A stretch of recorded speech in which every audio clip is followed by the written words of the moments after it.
Jesus and his disciples had been in Jerusalem for several days during the feast of Passover, and were now returning up north to Galilee, to Capernaum. There were three ways they could have done this. A common way, the most common way, was up through the Jordan Valley. They could also have gone up along the coast, a little longer route, but one that was used. The third way, not very often traveled by a Jew, was to go up through Samaria. And yet John chapter 4, verse 4 says that Jesus needed to go through Samaria. Why did he make this choice? It's because he knew that something was going to happen in the city of Sychar in Samaria, where the inhabitants there were half Jew and half pagan or Gentile, and they had their own religion, and they were separate. In fact, it says that the Jews and the Samaritans did not have any dealing with one another. They had their own religion, their own priesthood, their own mountain they worshipped on, their own Bible.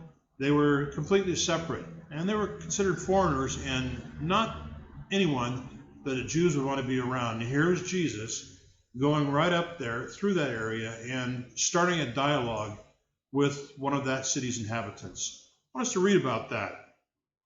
We often refer to her as the woman at the well. So she's there at a well, and we're going to read about this woman and the conversation that takes place and the transformation that takes place, where the Lord leads her from something that is in daily life and leads her to actually believing in him as the Messiah. Let's see how it goes.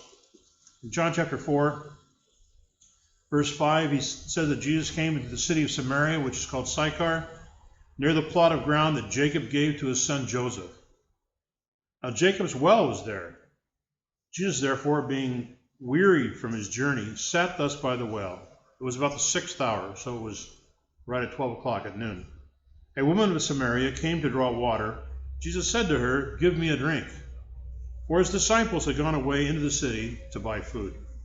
Then the woman of Samaria said to him, "How is it that you, being a Jew, ask a drink from me, a Samaritan woman? For Jews have no dealings with Samaritans." Jesus answered and said to her, "If you knew the gift of God, and who it is who says to you, 'Give me a drink,' you would have asked him, and he would have given you living water." The woman said to him, "Sir, you have nothing to draw with, and the well is deep. Where then do you get that living water?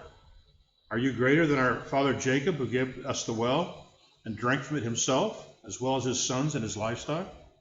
Jesus answered and said to her, "Whoever drinks of this water will thirst again.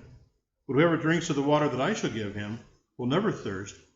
But the water that I shall give him will become in him a fountain of water, springing up into everlasting life." The woman said to him, "Sir, give me this water, that I may not thirst, nor come here to draw." Jesus said to her, "Go, call your husband, and come here." The woman answered and said, "I have no husband." Jesus said to her, "You have well said, 'I have no husband,' for you have had 5 husbands, and the one whom you now have is not your husband. In that you spoke truly." The woman said to him, "Sir, I perceive that you are a prophet." So this conversation then begins on something as ordinary as a drink of water. Jesus physically needed water. He was weary from his journey in several hours, and he asked the woman to draw water for him, as we've read.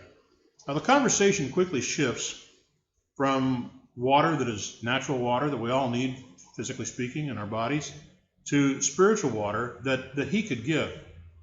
And that conversation then was led by the Lord from a simple thing in daily life to something that was most profoundly spiritual and would impact her eternal life. So the conversation then quickly moved to what he calls this gift of God. If you knew who was asking you, you would ask him to give you water instead of the other way around.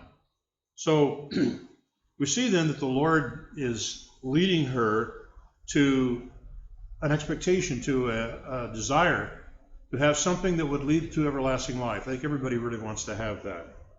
So it progresses here that she's asked to go get her husband, and the story, Jesus said, "Look, you've had 5, and the one you now have is not your husband." And from all of that, there's no way that Jesus would know that. And so she said, I perceive that you're a prophet. So look where we've gone here in just a space of a few minutes. I'm assuming this conversation was just a few minutes long, where they arrived there. He sat by the well. He asked for water. She questioned why he asked her as a woman. he said, I've got water that leads to everlasting life. And she says that she ends up by saying, I perceive that you are a prophet. So we've come a long way in this opening conversation, and there's more to go. But Jesus offers her this gift of living water.